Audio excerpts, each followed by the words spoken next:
There is zero shame if you simply don't know how to begin addressing your fascial system.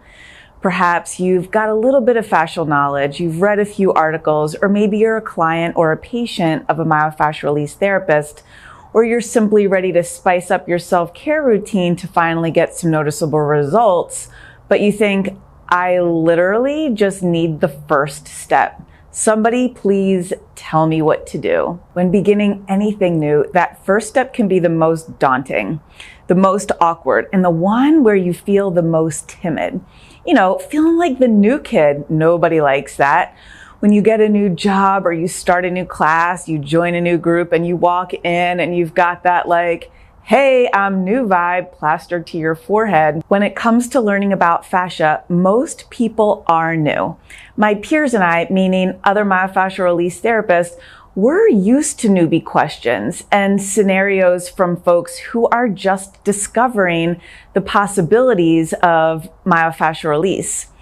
Laying the fascial foundation through fascial education, it's just part of the territory. It comes with the job. And when it comes to beginning your myofascial self-care practice, the same holds true. So if you consider that in the online courses and the programs that I teach, there are folks that have plenty of fascial know-how. They have lots of fascial experience, and there are just as many, if not more, of those who are just discovering the world of fascia. But even those with lots of fascial experience appreciate guidance with their self-care practice. So no matter where you are on your fascial journey, there is no newbie shame when you're in this myofascial self-care game. In this video, we're going to see how mastering just one myofascial self-care technique can be all you need to get your practice up and running. So at least you'll know where your classroom is when you walk into the building for the first time. So stick around. We're going to see what this looks like when we get down on the mat. My name is Renee Allen. I'm the owner of Still Point Myofascial Release here just outside of Portland, Maine, and I guide you through the process of navigating physical pain, mental angst and fatigue, or spiritual stagnation by way of the fascial system. Understanding the importance of fascial health is an eye-opening education that will give you some powerful tools to soothe what ails you so that you're better able to lean on your body's wisdom as you journey through this modern world and feel better doing so. Be sure to hit that like button and subscribe to the channel. And if you click on the bell, you'll be notified each time I release a new video that will help you feel more at ease in your body. While there are roughly a handful of techniques that will likely build the foundation of your practice, you only need one to get your practice started. This one technique you choose may be your go-to technique over time, one that just works well for your body. You could use this one particular technique to start any self-care session with, and it can be easily used as a standalone technique for those days that you're short on time. In the description below, there are some free and paid options where you can find one technique that piques your interest. That one technique may address an issue that you have, one that intuitively calls you, or one that looks just easy enough to try out. Check out that Myofascial Self-Care Basics video series or the Myofascial HIPS course. Fun fact, you could buy both courses with the link for a nice discount. How's that for your clear first step? When we get down onto the mat, you will soon learn it's less about getting the technique right and more about learning how your body responds and what you feel when you're able to tap into the fascial system. In this example, I'm going to demonstrate a simplistic technique for easing neck tension. So if you're no stranger to a stiff, sore, achy, headachy neck, then maybe this would be your one go-to technique that could kick off your myofascial self-care practice. You can visit this one technique over and over again until you feel like, cool, you actually know what it's like for your body to respond, for that neck tension to settle and feel like you've got this one technique down and mastered. So grab your foam roller and meet me on the mat. All right, as promised, we are going to do a very simplistic technique for the neck. And the purpose of this video is so you can see how easy the technique is to get into. And it's when I say that it's less about getting the technique right and more about finding those ways to feel and engage the fascial system. So the technique is as easy as this. You lay down, you have the roller back by the top of your mat, and when you lay down, the base of your head, like the base of the skull, right where the head starts to become the neck, that is nice and fully supported on the roller. And really, if you kind of break it down, this is the technique. It's as simplistic as that, with the back of your head on the roller. But we're going to go ahead and fix some details so we can really start to get into that exploration of the fascial system. So first things first, you can keep your knees bent here. It just helps the low back. It takes a little pressure off that low back with your knees bent. And you can reach your hands behind you, especially if you have that range comfortably through the shoulders. You can reach those hands behind you and you can support the roller if you need to, or your hands can just be resting on your body or down by your side. And from here, it may feel like your head is just kind of propped up on the roller, almost as if you're using it as a pillow. So let's take a few moments here and make sure that you're really beginning to settle in. You're starting to surrender the weight of your head into the roller. So you can really begin to feel like there's some compression happening right through the base of that bony structure that is the occipital ridge, right at the base of your skull. So in order to do that, you can allow yourself to just, kind of move your head around so you feel like it's on a comfortable spot, like where that roller is just nice and settled into that space right where your head becomes your neck. And from there, you can move through a nice, easy range of motion of no. Little right to left, side to side. And again, you're not moving at a pace where you're just like, your head is just propped up on the roller. You want to be intentional here and allow that weight of your head to begin to really just be supported and almost held by the roller.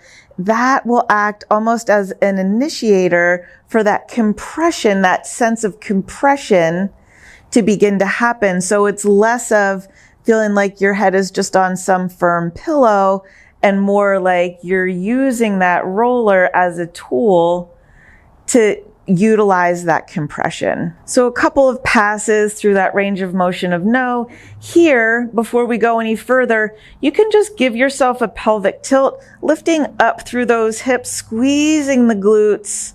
And when you come back down, really feel that sacrum, that base of your spine, that bony structure at the base of your spine, to anchor your hips and your lower body down towards the opposite end of your mat. That gives you a little bit of length through the spine. Remembering to breathe, right? We're looking to settle in here.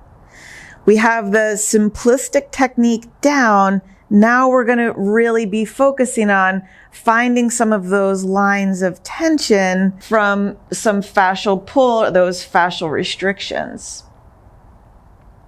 So as you move through that range of motion, perhaps you are more intrigued with how the neck feels and how that tissue feels, how that stretch might kind of pull you in a little bit from one side more than the other.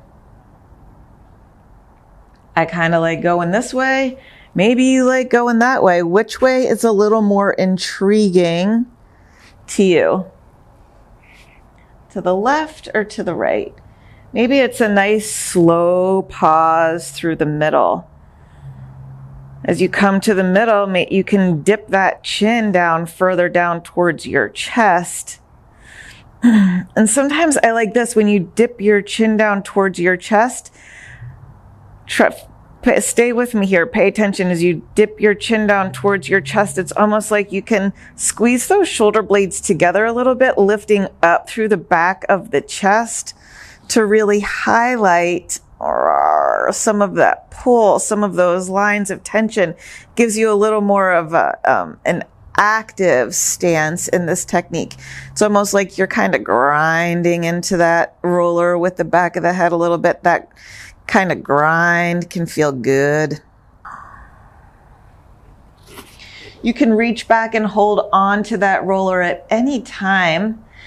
Sometimes, right, like reaching back and holding on to the roller helps you kind of exaggerate those movements of dipping your chin down towards your chest or angling your head from left to right. It gives you, it kind of highlights that I'm trying to really get in there feeling. Your arms, like I said, they can be holding on to the roller, but as you get into this a little bit, maybe if you reach those arms out into a T and then you turn your head and neck from side to side, woo, you really feel some of those lines of tension being highlighted. Significant pull here from as I drop my head to the right and my left arm extends out to the side. Do you feel that? Right, so maybe you stay here for a little bit until those lines of tension begin to soften. Anytime you're working on the head and neck, anytime you're working anywhere in the body, it's a good reminder to check in with the jaw and make sure that you're not holding any excess tension or squeezing between your teeth. Finding a little space between those teeth can be really helpful. And so if I were just doing this one technique, I would hang out like this, with my head to the right, my arm extended out to the left. For me right here, this is the most captivating combination in my movements, allowing my head to just really settle into the roller. And it's almost like with my arm out to the side, I've got another point of contact that kind of makes the technique suddenly much more dynamic.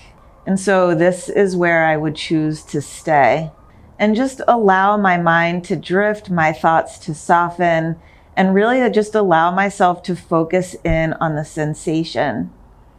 And it's once you find that spot that really feels like you have some quality points of contact where you can really feel into those lines of tension, that's a very good signal that you've got some fascial engagement going on.